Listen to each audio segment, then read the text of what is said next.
So welcome everyone. It's great to see you all here. I'm sure more people will join as kind of we're doing this talk. Just a little bit about the structure. First, I'm going to do a few bios. Then Becca's going to run a structured Q&A with the panelists, and then finally there'll be kind of a broader Q&A for anyone to answer your question, for them to answer your questions. So while they're talking, just kind of brainstorm any ideas you have. Or you can send them in to me via the chat if you'd rather have me read them. I'll start off with some of the introductions about the Uncuffed podcast and then about our speakers today. These are kind of from the Uncuffed podcast website, just FYI. So KALW, an NPR member station in San Francisco, has led rehabilitative classes in audio production inside San Quentin Prison since 2012 and Solano Prison since 2018. Since then, KALW has aired over 80 stories produced inside the walls. Uncuffed Podcast mission is to provide general media training to people in the carceral system. Through the program, participants develop job skills, express their humanity, and inspire change. Radio producers from KALW visit the prisons and teach classes in audio production and to help edit the stories. Audio engineers at KALW do some final polishing before it goes out to the world. And so that's just kind of a brief bio about the Uncuffed podcast, and we'll link that in the chat if you want to learn more about the Uncuffed podcast. But about the wonderful speakers we have today, I'll start off with Chanthon Bun, who was born in the killing fields of Cambodia. He immigrated to the US and is a 1.5 generation immigrant. Chanthon was incarcerated for 23 years and paroled in 2020. Inside, he was a facilitator and senior advisor in the Restoring Our Original True Selves Roots program, which aims to help Asian Pacific Islander community heal from intersectional trauma.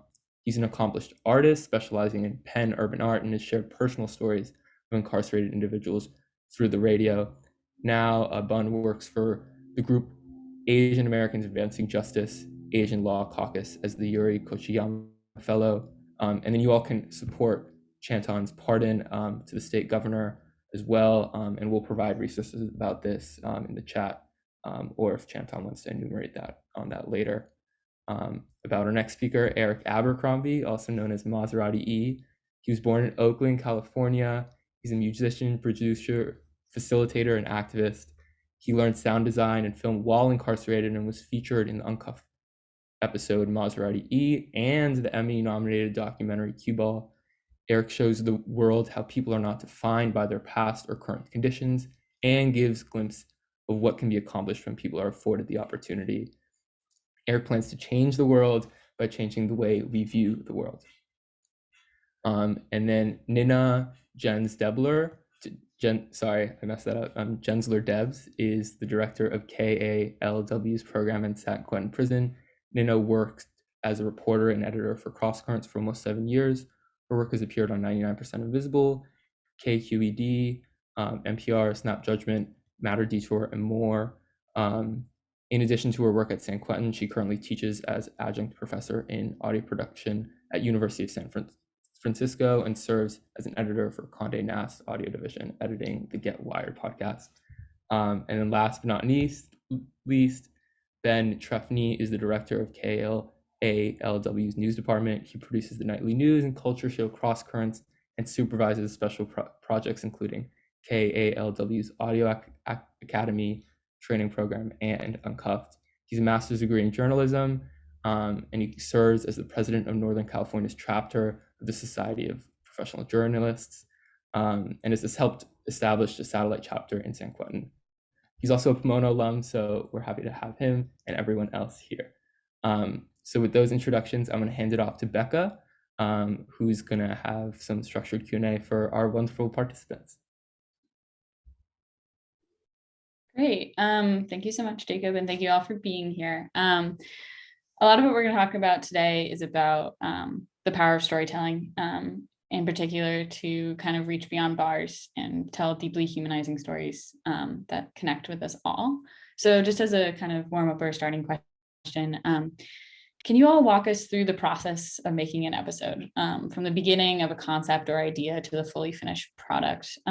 Like, what does it look like to come up with ideas? What does it look like to get them moving? And what do you all find challenging and exciting about making an episode? I think Ninna, you might be the best person to start with that one. Yeah, okay. So Bun, feel free to, we've done this a lot before. Jump in whenever you want.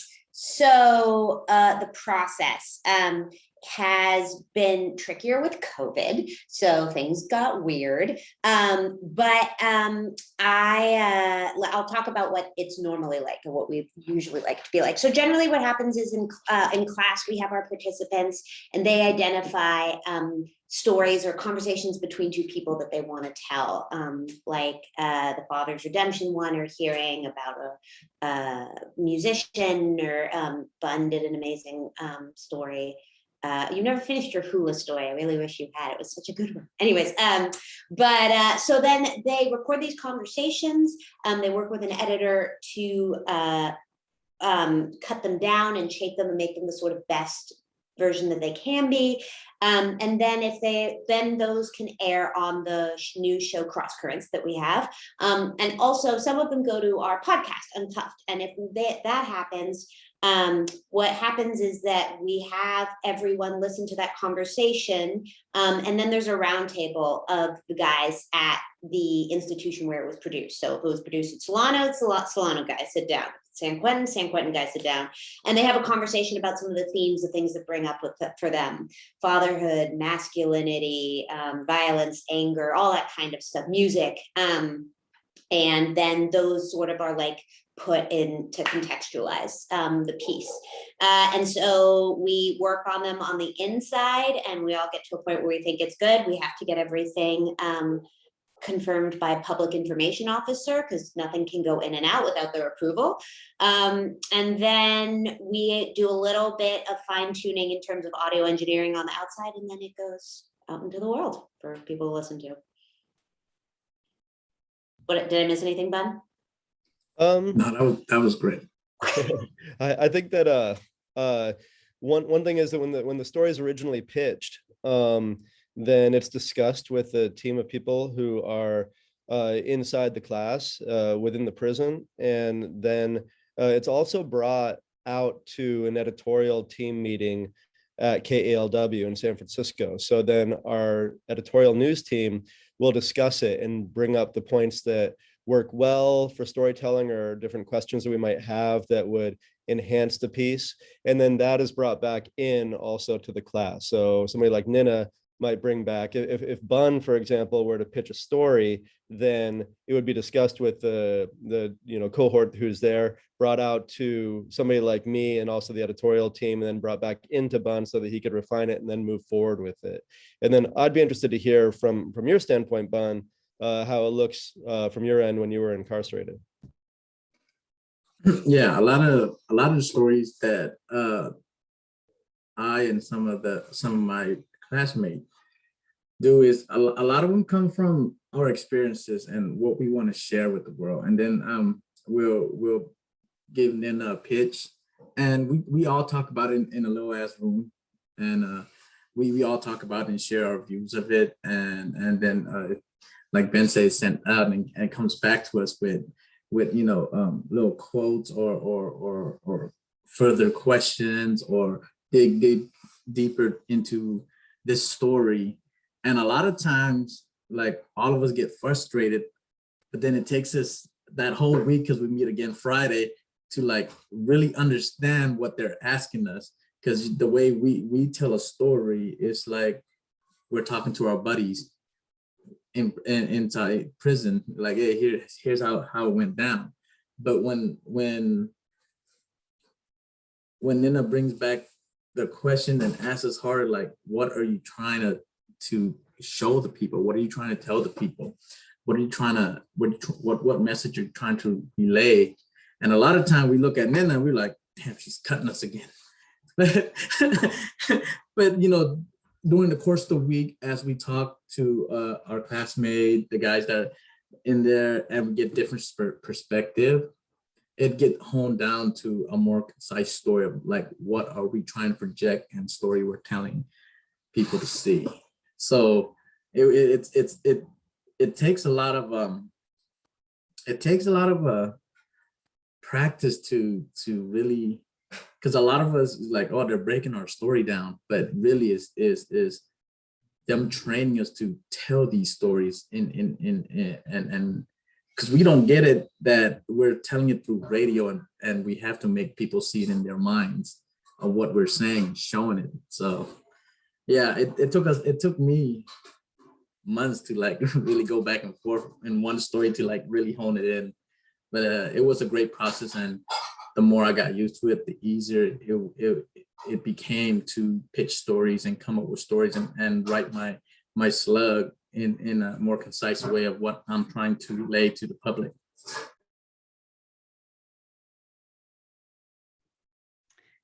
Amazing. I think the next question I have kind of builds off of that one, but through the podcast, you all tell deeply vulnerable and honest stories. How do you create a space or environment that allows people to open up so much? And what are kind of like the barriers you all face in creating those kinds of spaces? I think you should take that one. Lisa, start. Yeah, number one, we have trust amongst the team that we have, and we've been working on ourselves so much inside with other groups to understand ourselves, because all of us are we have to go talk to the parole board and explain to them how our life has been, why we've done this, and what we understand about ourselves. So all of us are trained to be vulnerable, but the number one thing we had was trust. And it's trust within the class and trust with the outside team too, to sit on it. And I used to remember a lot of times Ninna and the team would come in and we have a breathing session afterward, because it do get really deep. And I appreciate, because a lot of us like, okay, we're done, let's just go. But the outside team like, hey, could we take a minute to breathe, because it was really deep. And what I didn't realize then is how we affect them too when we're telling these stories, and how vulnerable we get. But a lot of it is, before we even talk, we ask each other like, do you have anything to say about this? Are you okay to open up about this? And we ask permission from every one of us. It's like, okay, I'm okay to do that. You know, I could hold myself and I could hold the team too, because it's traumatic and it's hard. Yeah, I would have to agree with that. I know, for myself being featured in the episode, and I was speaking upon like the death of my brother and how I dealt with that and things like that. And one of the things that created that safe place to get me to open up, one, was the person that was interviewing me. I knew him very well, so it was already a trusted person. But ultimately, I felt like the way he communicated with me, like Bun just said, he asked me a lot of the things that I was comfortable with. Like, are you comfortable about talking about this? And as we progressed, he was like, do you need a minute? Because it started getting kind of deep, you know what I mean? So I felt like by creating that safe space, by utilizing those practices, is one of the things that got me to feel comfortable and open up, as well as he cleared the room for me as well. So it was just me and him, which also made me feel a little bit more comfortable to speak as well. And I think, in my opinion, it kind of varies. One, with the story, two, with the person telling the story, and three, the environment that you create. Because like, if it's a story that's not as depressing, I guess, because for me that was a depressing time in my life, so it brought up a lot. But let's say it was something more so on the topic of like more happy go lucky kind of things, I'm sure that's an easier conversation to facilitate. So I think the topic and content kind of varies as well into the practices that you implement to create a safe place within an environment like that too. If it's all right, I want to add something to that, because when we were working at San Quentin. You know, KALW is coming in and worked with some incarcerated people who were working in a media program at San Quentin, storytelling through video and then through audio. And when we were looking to expand to Solano, which, as Jacob said, we did in 2018, we were looking for a model that would encourage, if possible, to get some of the deeper conversations that you're talking about. And so I actually talked to this guy named Dave Isay, who runs a program called Storycorps. And I don't know if any of y'all have ever heard of Storycorps. It was born out of 9/11, actually, in New York. And he created this project where people who know each other would interview people. They would interview like a loved one, like a friend or a family member, something like that. They created a mobile booth, mobile recording studio at Grand Central Station in New York. And it started out just stories about 9/11. And then it expanded, and now there's tens of thousands of stories. And the quality of those interviews are different because it's not a stranger who's interviewing a person. It's somebody who cares about the person. And so they open up a little bit more. And so I really loved that model. And that was the inspiration for what we started to do at Solano, and then at San Quentin as well. And we were actually going to partner with Storycorps initially, but then we were really close to partnering with them on a national level. It didn't end up working out. But I think what was really amazing that Bun was talking about there, and then E also spoke to, is the trust that a lot of people who are incarcerated have with each other, like the community, the friends that you have. I mean, you're sharing a very difficult situation, obviously. I mean, it's traumatic. You're a prisoner. And when you're in a class, and also Bun was talking about the way in which people are opening up and make themselves vulnerable. I mean, I found when I've gone into work in the prisons that there's so much more honesty and authenticity in the conversations and openness in general than I find outside. It's really quite remarkable. It was so remarkable that I felt like when I came out to the outside world after the first time I went into San Quentin, I felt like I was drowning in the superficiality of the world outside. I mean, I can't even imagine for you guys, actually, after being incarcerated for so many years, to come out, what it must have felt like. It must have been totally overwhelming, because just being in there for a few hours, coming out, it felt overwhelming. But when you're able to then have that conversation in this intimate model and setting where, obviously, like E was just saying, Bun was very sensitive to how he was feeling to talk about a really difficult subject. And, you know, that is not a common trait for a lot of people, to have that kind of sensitivity and understanding that Bun showed there. And then the kind of trust and willingness to share that E had in sharing that story. But you find that in a program like this because of the circumstances that people are in, and then the way in which they bond together and trust and are willing to be vulnerable. It's totally amazing. Yeah, I just really quickly had to add, just because I feel like Bun said something about, oh, we've done a lot of work on ourselves, and E talking about the feeling of trust. And I just like want to hype as much more like how, like, I know individually all the people at San Quentin really pretty well, and a number of the people at Solano, of like the hours upon days upon months upon years they have invested in having really difficult conversations with themselves, with other people, with victims, with people who have caused harm in all sorts of situations, like conversations that we are not on the outside forced to have on the long time. And I think that that's always sort of the drum I'm trying to bang about do this, is like, I have never and can never imagine having the conversations about masculinity that we have as a group, with just like me sitting there with the variety of different kind of men with different kinds of background. Currently everyone in our program identifies as man. And it's, I think that like that is something that I feel like I am constantly learning about, is that like how to set a platform for the trust that Bun talked about, for the openness, for the honesty, for the appreciation, to really have conversations where you're not just waiting your turn to talk, where you're listening, where you're really putting into practice all these incredible tools of communication that by necessity all these men have had to really hone, that we actually haven't, most of the people I've come in contact with. And I think that's an incredible skill set that I see in literally every single participant and all the people we work with, that is really different. So Those are some amazing answers. And really, I think got to like a lot of what I was trying to ask about, those more serious topics, but you all also cover some really light and comedic things as well. And I'm thinking especially about the episode like A Wild Turkey on the Prison Yard, and like that kind of conversation where you incorporate humor into the storytelling as well as incorporating some really heavy topics, like in the episode Rebuilding Family Relationships. And I was just wondering, how do you actually combine these seemingly opposing things of like serious and lighthearted?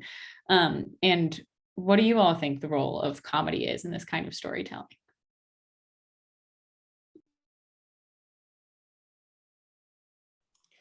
I'll just start by saying that, like, what else is it to be human than to have those moments of both like levity and seriousness? You know what I mean? Like every human being, even the darkest circumstances, has moments where things are weird or silly and stuff like that.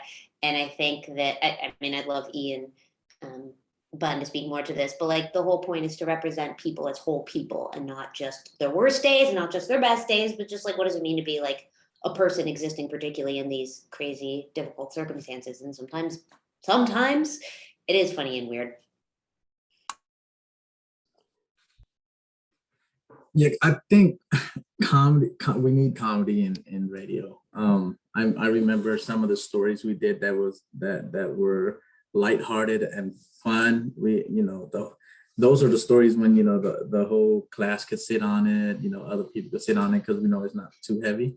And we joke around and have fun, because during a lot of our sessions to prepare for stories, like Ninna and he could say, we joke around all the time, and then it's like, to lighten things up, it would get too heavy, or it's, some of our sessions start off with comedy and then something serious happen, and it just go hand in hand with having a lot of lightheartedness, because this is a lot of work. This is heavy work, and if it's always heavy, I don't think we're going there Friday in a little hot ass room every Friday and enjoy it. We need some of this comedy, and throughout the weeks that we go in, it's us, just clowning around. And then, like, one of my memories was we did a story, and we were thinking back when we were younger, and I heard Nate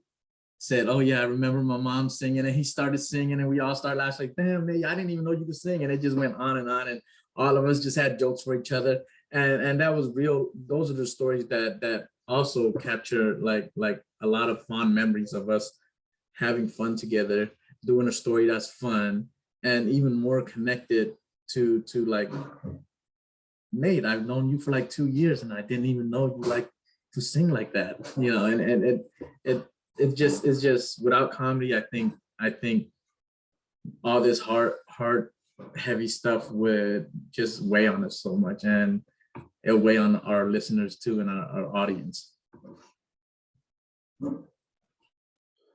I feel like as storytellers utilizing the power of the narrative, we kind of have an obligation to capture that, because that's the truth. What we do is depict reality through storytelling, and the reality of a person's life being incarcerated, one thing that we rely heavily on is humor, because we laugh to keep from crying.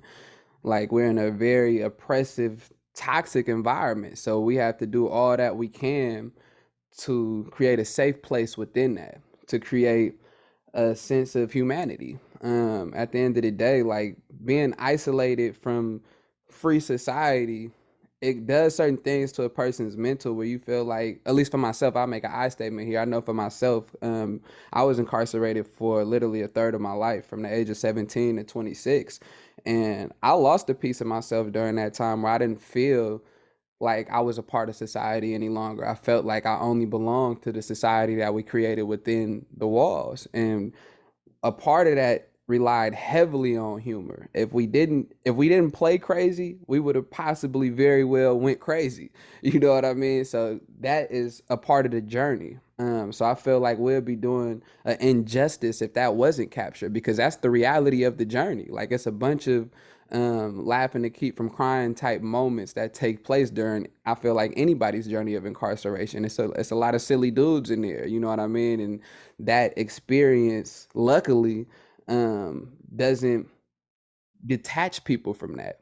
Like, I think that's something that we kind of instinctively rely upon. You know what I mean? So I see it as beautiful that that's something that gets captured, because it's a bunch of implicit biases that I feel everybody is faced with, especially geared towards people that are incarcerated. Everybody thinks that every day is a riot, or everybody's just walking around moping. Like, a lot of people don't realize the day-to-day activities that take place that are extremely similar to the day-to-day activities out here.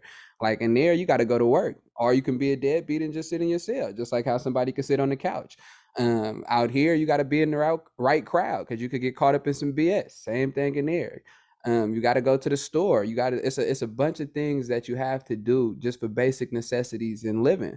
That don't like that is still applicable for people's lives in there. So humor is something that is still heavily relied upon, for sure. So I think that's appreciated, and I think it's obligated and very necessary to tell that side.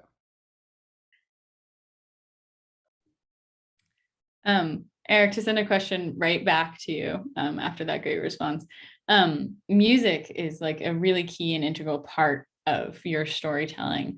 Can you explain how you select and like integrate music into episodes, and especially on your front when you're creating music, how do you see that kind of fit with the storytelling you're doing? Definitely music. I know for myself personally was a huge part of my journey. One of the reasons being, first and foremost, music is such a visceral experience. You know what I mean? It in my opinion, sometimes can't logically be explained with words. It's a feeling. Like, I play instruments, I play guitar. I can express a feeling without saying a word. I hit a couple chords, and it's gonna be a happy chord, sad chord, whatever that may be. But I'm able to express that to the point where it's received as it's intended to, without a word being said. It's such a visceral thing. So for myself, music was a huge part of my healing journey. And when it comes to utilizing music for these stories, I feel like it assists the stories, because now we're adding a more visceral aspect to it. That's a sense of feeling versus typical logic from just understanding what you're hearing. You know what I mean? So I feel like music is a huge asset to the stories, because now it allows the listener and viewer to feel something on top of what they're already feeling from what they're receiving from a story being told. And again, like I said, for my own journey, music was a huge part of that. In the times where I was depressed and couldn't leave my bed and couldn't get up, didn't want to talk or do anything, I could put on a song and that person do all the talking for me. That person can tell me exactly what I'm feeling, and now I feel like I'm not as isolated as I was feeling at once. You know what I mean? To hear somebody else be able to sing a song or speak about some things that you feeling, it's a sense of relatability there. It's a sense of acceptance there, which ultimately made me feel like it's okay and I'm not so alone and I can eventually get better. So for myself, music was a huge part of the journey. I know for a lot of the people that was close to me, they had very similar stories as well. I was just fortunate enough to meet J. Cole not too long ago, a few days ago. I know for like, I was telling him like what his music was able to do for me. You know what I mean? And the people that was there with me immediately was able to second that. Like, yeah, your music got me through a lot. You know what I mean? And that's just the power of the music. I feel like music is a very powerful tool, and especially when it comes to assisting these stories and things like that. How do you decide like how much music to put in a piece, or like, whether it's too much, too little, like, how to get it what feels just right to you? Well, luckily, it's not just on me. We have editors and things like that, so it's not always done on the first take. Sometimes it is too much, or sometimes it could be distracting or things like that. So, luckily, we have a great team. More than I feel like one head is better. More than one head is better than one. And we have a great team with people with great judgment. For myself, I capture a vibe. I like to close my eyes and actually feel what's being said. Then I'll play something or find some loops or something that matches the feeling that the story made me feel. That's like one of my own personal strategies. But ultimately, we have a great team to help make executive decisions for stuff like that.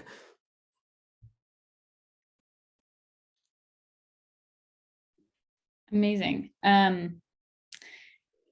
And then just to give some time for questions, and if you have questions, feel free to send them along to Jacob. I think we're going to do one more question, a kind of big one, and then move on to ones from the audience.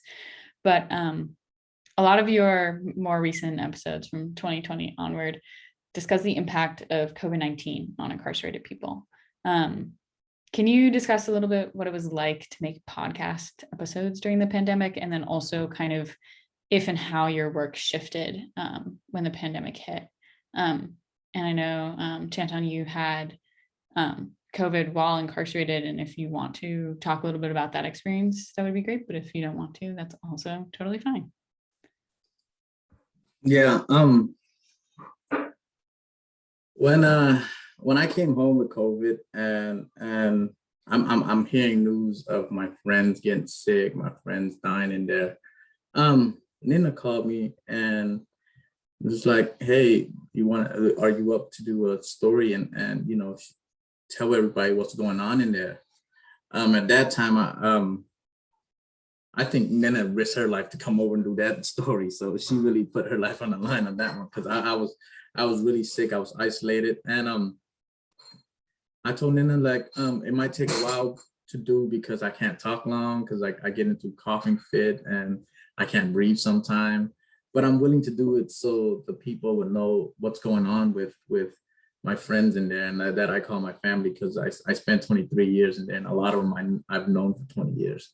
They're like my brothers. So I was like, I thought it was my duty to do this episode so people will know what's going on, and to also show my brothers in there and my sisters that they're not forgotten. They're not just being left there to die without nobody knowing. So Ninna came over with a recorder that she left in the door, and she had to drive like a block down to do the interviews. We had to call each other to see if the signal was right, and we had to just, it was a new experience for me, and I think it was new for Ninna to maneuver, navigate, make sure I don't expose her and to COVID. And it was, at one time we were talking and she was like down the driveway, and I was over there at the porch, and we were trying to talk and do a story there. But the COVID story were the stories that I felt that were really important. The stories that I felt like would save people's life. And just because, you know, the public knows what's going on there now, they can't hide what's going on there now. And these lives that were lost meant something to their family and to me.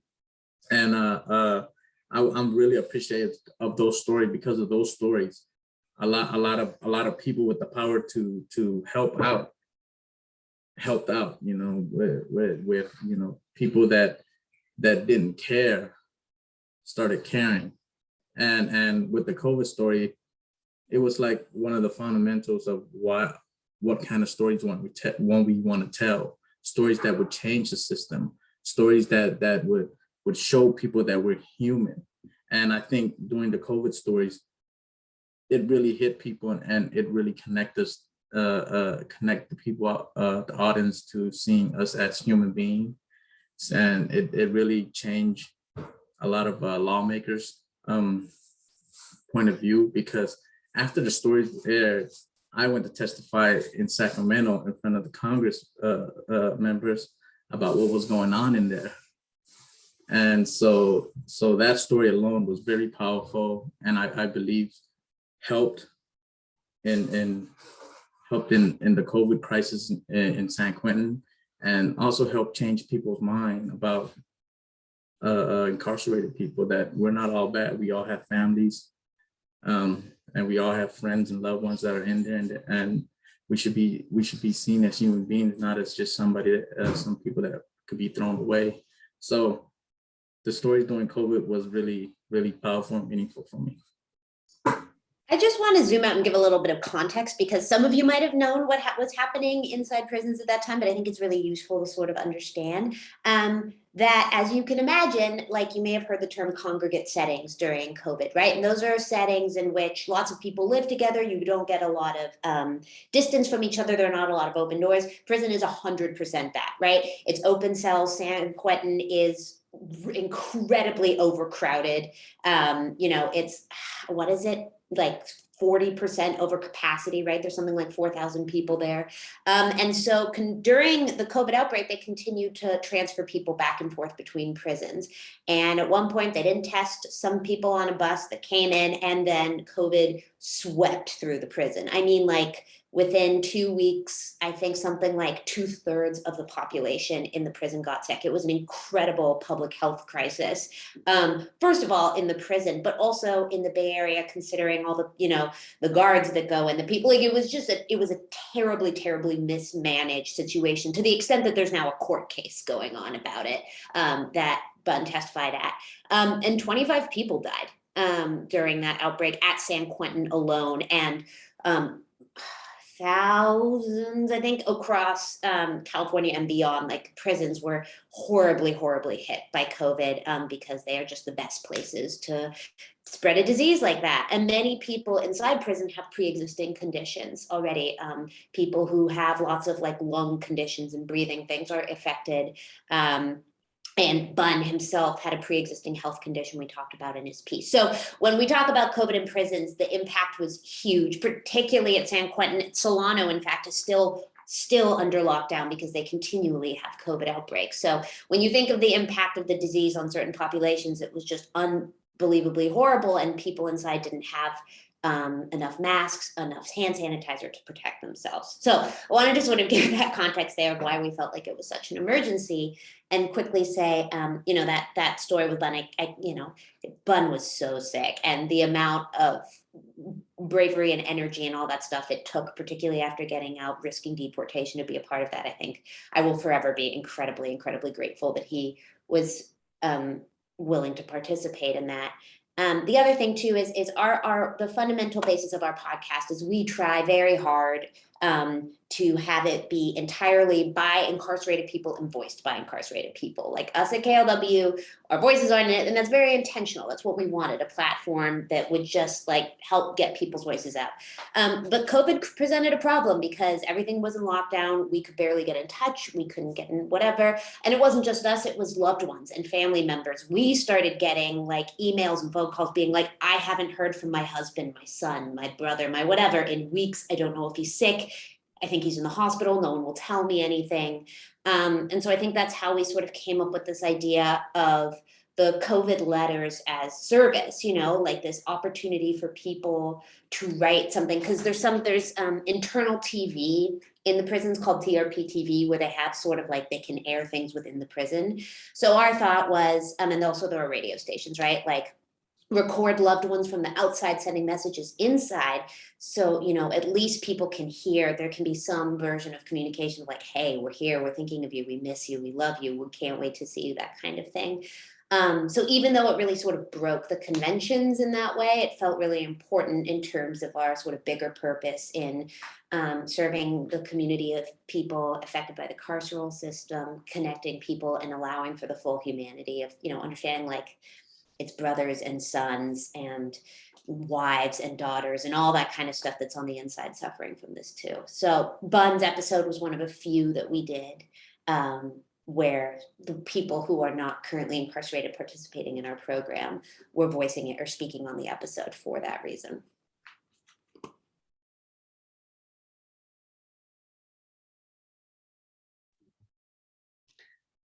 All right, thank you all so much for taking the time to answer all of my questions. And then for the audience members, if you want to jump in and just ask something, you can do it yourself. You can do it directly in the chat, or you can send one to Jacob. So if you want to take a minute and think about what you might want to ask, I can also give this over to Jacob and he can start us off.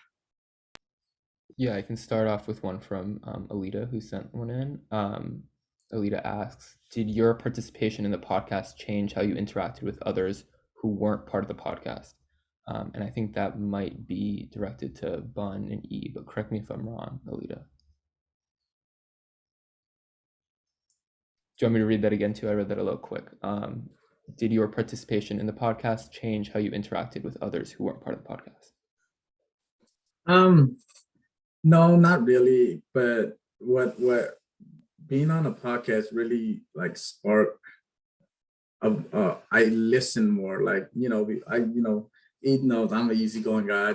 I walk around. I'll be talking to people, and I just try to make our day go by as smoothly as possible. But now, when I talk to people, they tell doing some, because I joke around a lot of comedy with me, and then once in a while they'll tell me a story about their life, and since I was in the program doing podcasts, now I'm kind of trained to listen for these stories that is important to that person, and what I think is important for people to hear about this person's life or his experiences. And a lot of time when I sit there and talk, and it just hit me, and right there and then I asked him, your story is very interested. Would you like to be on the podcast? Well, a lot of time they said no. And then I have to go back and, explain the whole process to them and all that. But it makes me, instead of bypassing some of people's story that they tell me because we're just talking casually, now it makes me listen. I listen for what they call the gems in people's story, and I often listen for stories that will humanize somebody that's incarcerated. So if a guy tell me about his childhood, that the memory pops up there, I'll remember it, and for like a week I'll sit on it, and then I'll go back to him like, hey, I remember you telling me this, and I think people need to hear this because this shows a part of us that people don't think we are. Like Maserati-E said, people think all we do is riots, try to hurt somebody, try to do some, sell drugs, do this, but that's not it. A lot of us have humanizing stories, memories, just like everybody else, and it's just not told. Yeah, definitely. I would have to ditto that for sure. For myself, for the most part, I would say no. But I definitely listen more intently now when conversing with people for sure. So I would say it altered in that sense. But overall, I would have to say no. Like for the most part, the environment, um, again, like at least for the circle that I was a part of, like we did a lot of laughing to keep from crying. Everybody was real tight, and for the most part, we tried to keep everything upbeat. So this didn't really alter that too much, but I definitely did begin to listen more intently for sure.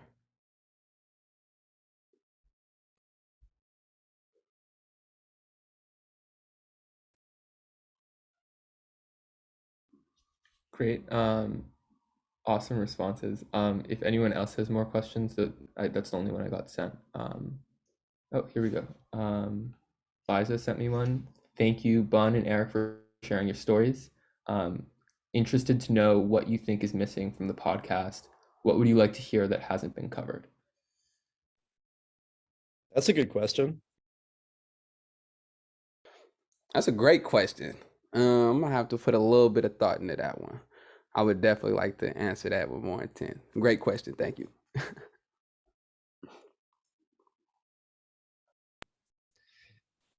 I mean, one thing that I think that we have discussed quite a bit is like, what is the purpose of the podcast? I mean, I think that, initially when we started working at San Quentin before there was a podcast, we wanted to help people to gain, different skills. There's audio engineering, that, E has, you were talking about how you learned how to be a musician when you were incarcerated. Like, you learned a lot of these skills, and audio engineering, you came out, you're an audio engineer for this podcast now. We were just talking about the work that you're doing in other NPR training programs as an audio engineer. So there's empathic listening, which is something that we were talking about as well, and making sure that in an interactive interview that you're actively listening and making sure to, center the person who's talking, not just thinking about your next question. There is overall communication that we have with the group, learning to pitch stories, there's a lot of different vocational skills that I think that we went in trying to think about, that we wanted to build in a training program in prisons, and then expand those, which we did when we went from San Quentin to Solano, and then hopefully we'll be able to go into other prisons as well, and expand that. But with the podcast Uncuffed, I think that there's an advisory board we have, that Eli Wirtschafter, who's here in this conversation now too, has helped to, he's one of the people who's in this room. He helped to gather, and we were able to invite people who were formerly incarcerated to help advise our team, so we could be of best, service and do the best work that we can. I mean, we do come from a National Public Radio affiliate. We're public interest journalists. We have a lot of training programs. We're basically, here in our jobs to try to be of public service in general. And so by bringing together an advisory committee of formerly incarcerated people, we think that we're better able to understand the mission that we need to have, instead of just being, say, people who are, maybe not formerly incarcerated and, coming in and doing work that may not be of best service to the people who we're actually trying to serve. And so I think that that's something that's really important and we wrestle with. I think that the question that you had brought up, Becca, regarding how the pandemic affected us, I mean, it kind of helped us to pivot in some ways. Ninna spoke about, for one thing, helping get Bun's story out there further, and it's gone pretty far at this point too. Just saw, Bun, that you were profiled in the San Francisco Chronicle, like last weekend, and it had an impact when 2/3 of the population of a prison are infected in a pandemic through obviously no fault of their own whatsoever. I mean, that's practically a criminal situation that needs to be publicized. And so the ways in which we could pivot, and then also empathically pivot to the families of people who are affected, like these are ways in which we've kind of changed from the initial format of the podcast. But at the same time, I really dig the initial format of the podcast, where you have a round table of people sitting around a table, like chopping it up and like talking about, taking a subject and talking about whatever's on your mind, and then like going into this produced story that somebody like Bun has made and taken some care and craft in having that conversation and mixing it together, and then coming back out of that into that round table and like having a discussion around it. I mean, it's very humanizing, it's very personal, it's really emotional, and it's really affecting. And I really love that format, but because of the pandemic, we've kind of had to get away from it because we couldn't get in. So it's always kind of an evolution, but we're always trying to critically think about what's the best way in which we could do it. And hopefully that's obviously too, through our actions, and hopefully in what we were able to accomplish, it's led by people like Bun and people like E, who are formerly incarcerated or who were incarcerated, so that, they can lead the way. I want to hear Bun's answer. I have a short but emphatic answer, which is incarcerated women. That's a big one for me, and for, I think, a lot of the guys. The reason we haven't been able to is that it's difficult to get to women's prisons that are anywhere around here. We haven't been successful yet in placing, because the prisons have to say, yes, we want you to come in. But I know that's really important to me. Other people on the team, both inside and outside, is incarcerated women, for sure, getting their voices onto the podcast. Yeah, for me, I want to see more of this throughout the prison system all over the U.S. because how I got started was I would never speak on a mic, but how I got started was, Louis A. Scott, that did KALW.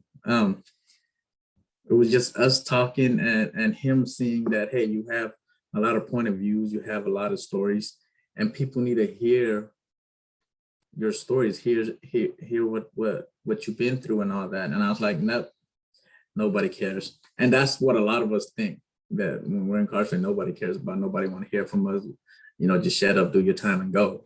But it opened up a whole new light for me and a whole new way for me to be the person I am right now, that I'm an advocate for immigrant rights.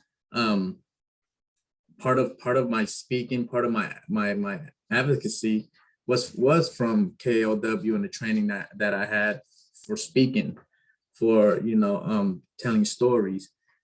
So what I do now for a living is all from the training that I've received.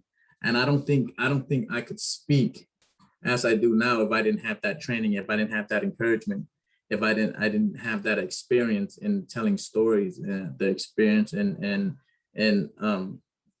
relaying some of the jewels that I have to show others, and even to show people that are in power, to humanize immigrants and former incarcerated people or incarcerated people. So I want to see more of this, because we need more narrative change. As much as we're doing now, we need more narrative change, because I've sat in circles where people still think the same. They're criminals, throw them away. So I want to see more of this training across all our prison system, and to show people that and the public that we're humans. Awesome. I think we have two more questions here. Dave sent one, but Adidia sent one before that, so I'm gonna ask that one. It's specifically towards Eric. Adidia says, you mentioned how you had the chance to meet J. Cole and tell him about the impact of his music had on you. Could you elaborate a bit more about the impact his music has had on you and how it influences your work on the podcast? Absolutely. His music got me through a lot of times. Actually, like I wrote a lot of music to his music, being inspired and things like that.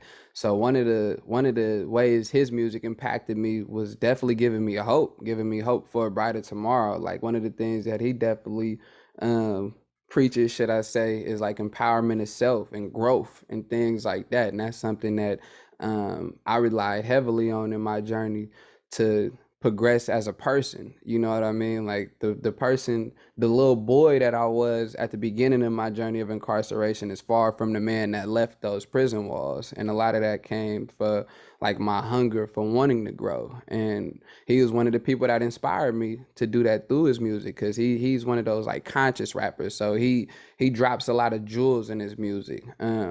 And like he has a lot of vulnerable aspects in his music as well, which was relatable for me. I know at the beginning of my journey of incarceration, like a lot of people, it's a lot of false bravado. You hide behind a mask, and it's not too many vulnerable moments. So for myself, when I finally got to a place where I can actually listen to music and things like that, and I was hearing the things that he was talking about, it allowed me to become vulnerable in those small moments, which for me was needed. Because you got a lot of people that live in this shell, that live behind this shield, and eventually, if you never take it down, it could become part of your identity. And for myself, I didn't want that. For myself, I was inspired by his vulnerability, and I wrote some of my best work to his music. I have a song titled "Feel Me" that I wrote to one of his songs. My song titled "Break the Mold," which I feel is going to be one of the biggest songs of my career.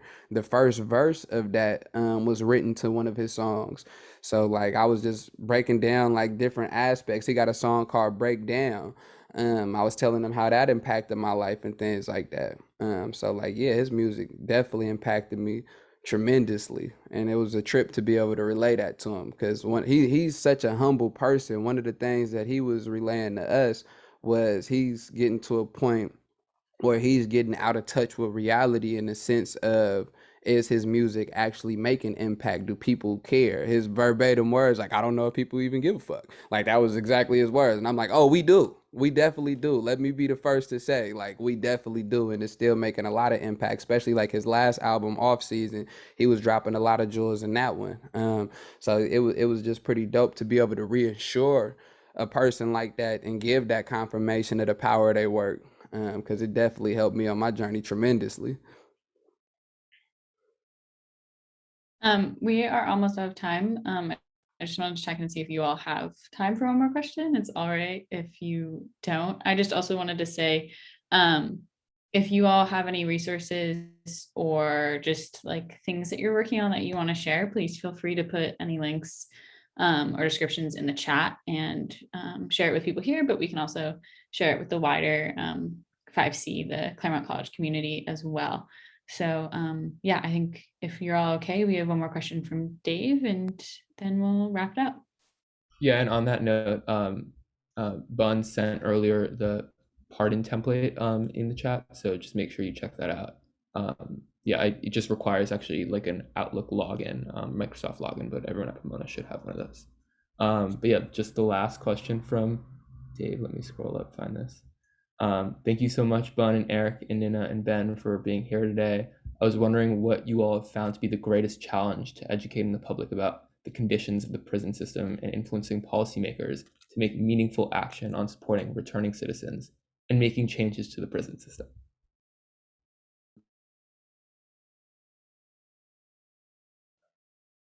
I'll go first on this one.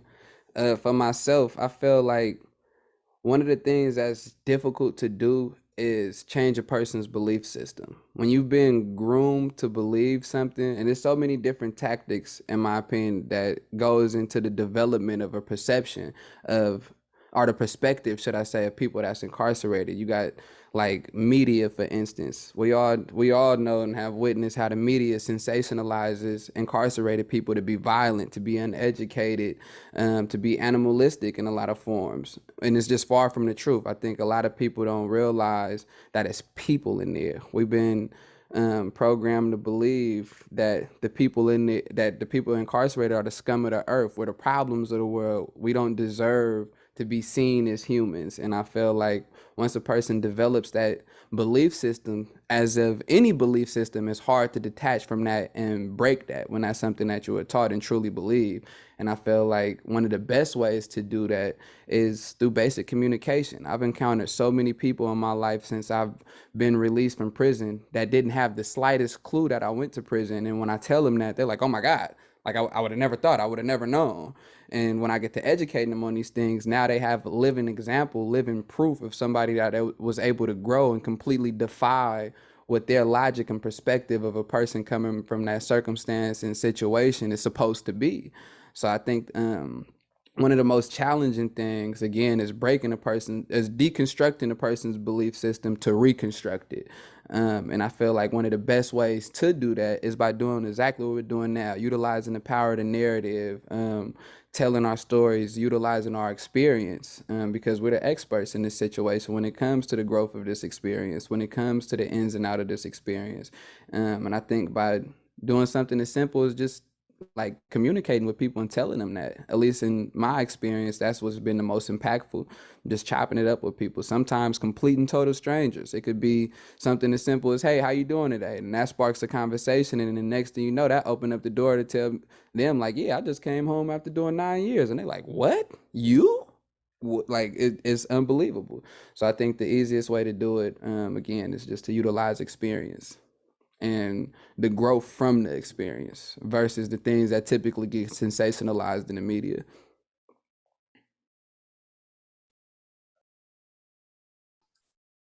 Yeah, I did everything he said. All it takes is for somebody to listen, and a lot of time when I'm speaking, like he said, they are surprised. I've been incarcerated for 23 years.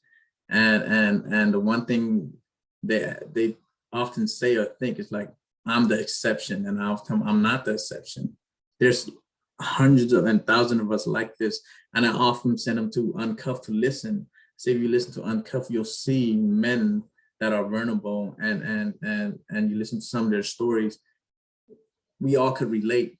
We all could relate, and it's just the mistake we did. Some of us couldn't get out of it, or some of us didn't have no guidance, but we all could relate. And a lot of time they tell me, yes, listen to your Uncuffed story, really touched me, and the guys that are with you, and most of the time they could relate. And the most challenging thing I have while speaking and trying to change the perspective of incarcerated people is you are the exception, and I'm not. There's so many of us like this, and they're all deserving to come home to their families, to start another life. Really quick, I want to add, when you ask about making meaningful change, I know Bun is working on legislation and bills. I think E also is. A number of our board members are.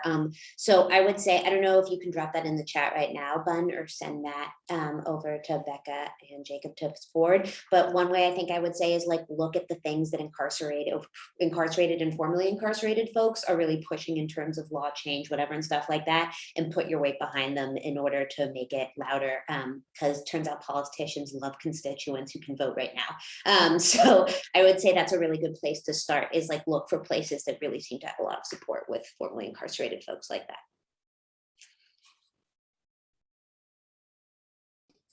Yes, thank you, Ninna. I have one bill I've been working all year for, is AB 937, the Vision Act. It's to stop ICE transfer, direct transfer from prison. It's a double punishment that you serve your time, you should be free to your family, not detained again. And Lord knows when they're either gonna let you back out or send you back to your country. All we're asking is not to detain them, and they can come out here and find resource for a lawyer for anything, because once they're detained, they're not given the same rights as a criminal conviction. It's a civil matter, so you don't get a lawyer, you don't get anything. It's just punishment and forcing you to sign your rights away to be separated from your family. So this last year they made a 2-year bill. So this year coming, please look out for it. Vision Act, AB 937.